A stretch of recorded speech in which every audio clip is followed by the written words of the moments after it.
இரக்கங்களின் தேவன் உங்களை ஆசீர்வதிப்பாராக. வலைத்தள பதிவிலே ஒரு ஆசிரியர் இப்படியாய் பதிவிட்டிருந்தார். திருமணமான புதிதிலேயே தன்னுடைய கணவனை இழந்த என்னுடைய தாயார் கஷ்டப்பட்டு என்னை படிக்க வைத்தார்கள்.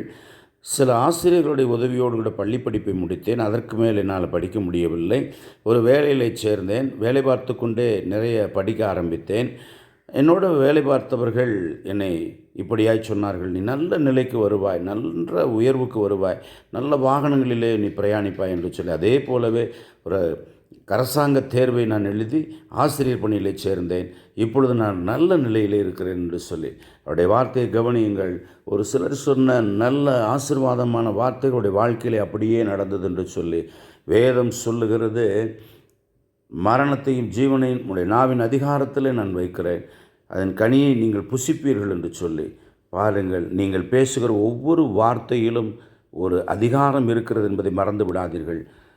நல்ல வார்த்தைகளையே நம்ம சிந்திப்போம், நல்ல வார்த்தைகளையே நம்ம பேசுவோம்.